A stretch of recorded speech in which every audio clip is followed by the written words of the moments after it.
Tapi kadang-kadang untuk mau berubah meninggalkan kekeliruan itu, lagi-lagi ini nasutnya seringkali menguasai. Nanti ego di situ muncul. Karena kemarin sudah seperti itu, mau melakukan satu kok sepertinya saya malu. Nah, situ tuh nasut menguasai itu. Kayaknya malu atau gengsi saya harus begitu karena kemarin saya sudah begini, saya sudah bilang begini, sekarang seperti saya makan ludah saya sendiri, gengsi. Nah, itu jadi lagi-lagi kita terkuasai egonya. Ya kalau gitu kita akan maju. Ya, di situ terus stuck di situ, nggak sampai-sampai deh. Hilangkan itu, hilangkan. Toh kita ini hanya makhluk yang dikasih dosen. Ini kan hanya casing-casing, hanya atribut-atribut yang Allah berikan, yang itu bisa berubah-ubah. Kita ini hanya memainkan peran di dunia yang aktornya bisa berbeda-beda. Sekarang saya jadi seperti ini, nanti beda lagi. Contohnya, saya sekarang duduk di sini bukan tugas saya sebetulnya. Tugas saya itu diberi mata, tapi saya itu sudah ditugasi tablik. Tapi saya sekarang peran saya jadi kembali. Jadi setelah ini ada tablik, berubah lagi perannya. Pulang ke rumah jadi suami dari istri saya, bapak dari anak. Begitu. Yang penting bagaimana kita berperan saat ini yang Allah kehendaki. Lalu peran ini diridhoi Allah. Lalu peran ini bisa kita gunakan betul-betul di jalan ridho Allah. Betul-betul peran ini membuat senang.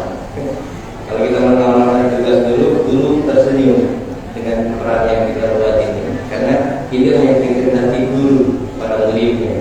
Inilah yang dikehendaki baginda Rasul terhadap umatnya. Inilah yang dikehendaki Allah terhadap makhluknya.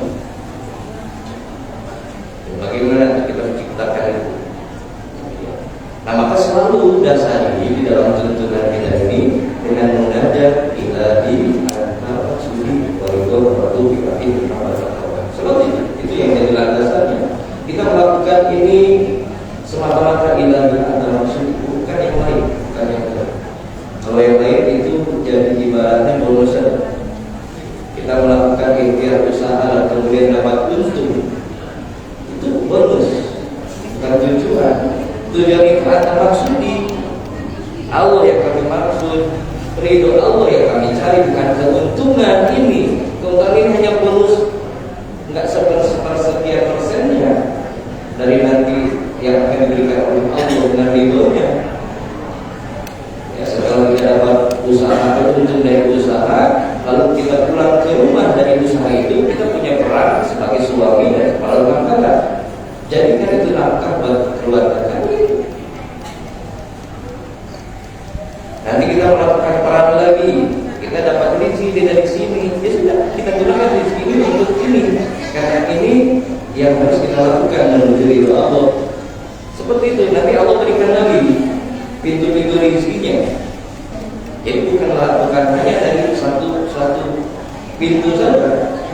Karena kita tidak tertumpuk di tujuan itu. Jadi kalau sudah didasari dengan jalan kata maksudi, pasti nanti ketemunya ini itu hanya salah satunya. Allah akan berikan pintu yang lebih. Hadirnya rezeki itu min haitsu la yahtasib. Seperti itu, maka didasari ya.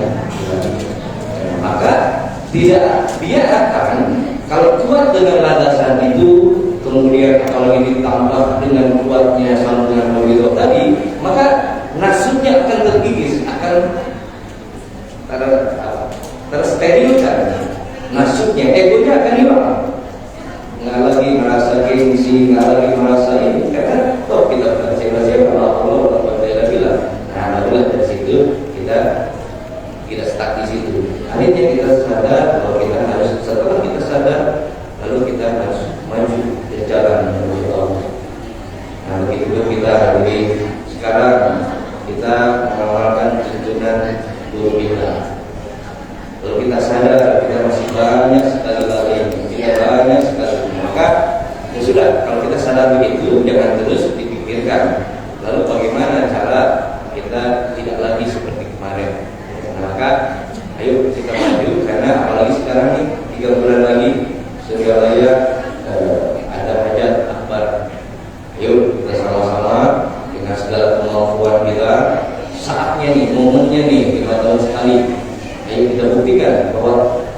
kita ini muridnya pengusaha ini, kita ini ikhwan Suriah Tasikmalaya ini, gitu.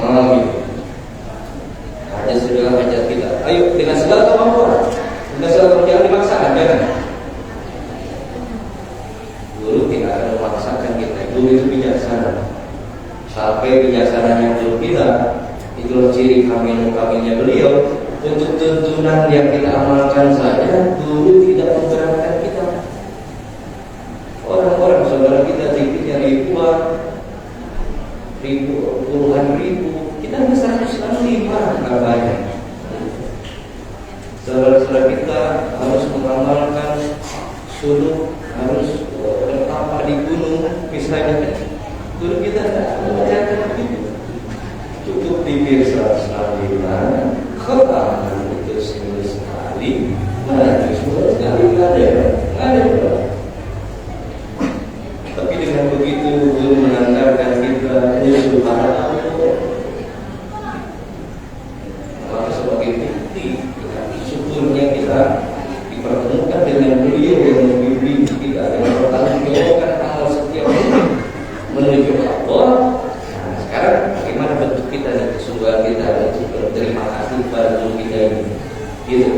Itu hero itu harus kuat ada pada diri seorang murid. Kalau tidak ada begitu, harus diperbanyakkan muridnya, kemuridannya harus dipertanyakan. Kalau tidak greget di situ, tinggal nanti masalahnya, ya saya cuma mampunya sedemikian, ya nggak apa-apa.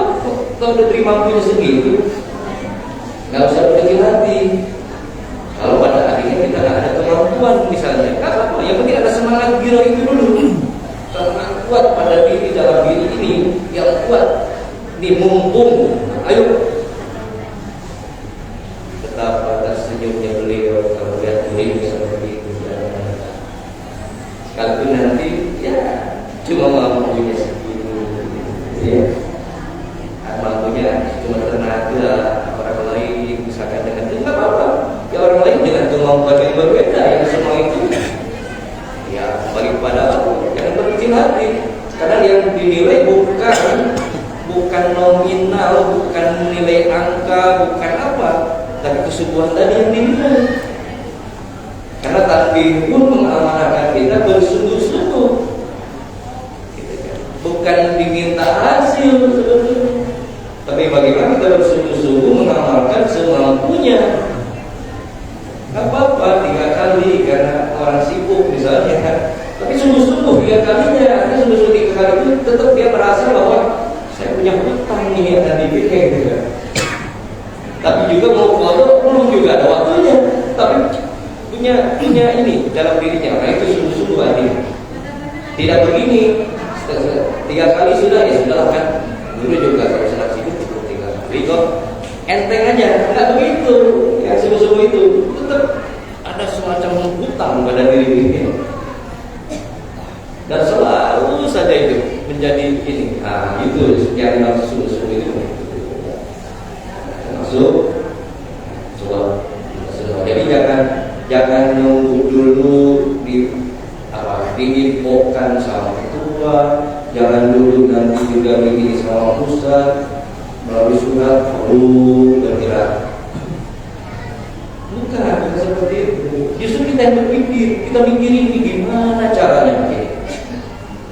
Jadi bukan harus mengucapkan saya beri takwal adalah karena gudang gitu.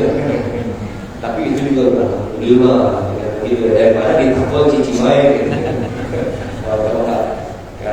Kalau pasti alhamdulillah diingatkan dan sadar, alhamdulillah. Ini sudah diingatkan, masih juga tak sadar. Ya kan pada akhirnya kembali ke Bapak Ibu, ke kita semua masing-masing. Untungnya kembali ke Bapak Ibu kita semua, ruginya juga kita masing-masing juga yang ini. Ya tinggal pilihannya kita mau beruntung, mau rugi gitu kan. Ya kalau kita ingin kan mesti semua pengen beruntung.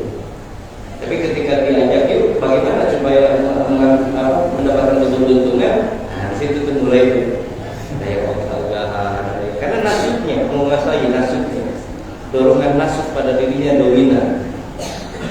Bagaimana cara supaya tidak mendominasi? Lagi kembali kuncinya semua itu adalah tuntunan dari diri kita. Pikirnya, rekaman, anak itu kunci semua.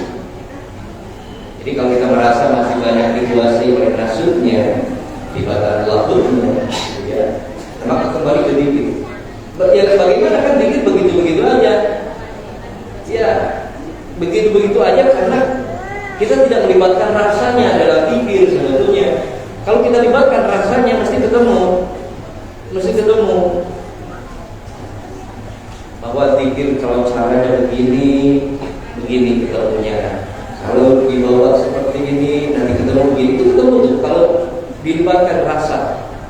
Jadi tidak sekedar itu dikir. Nah maka untuk dapat ketemu dengan rasa dikir, nah nanti ini atau dikir ya, coba ya dikir atau dikir. Bagaimana suara yang keluar antara pelan dan kencang itu akan berbeda. Tapi juga nggak bisa begini juga. Kita ketemu nih bahwa rasa di dalam berdikir itu ketemu kalau suaranya kencang misalnya. Nah, lalu kita meyakini seperti itu, besok dilakukan lagi belum tentu ketemu.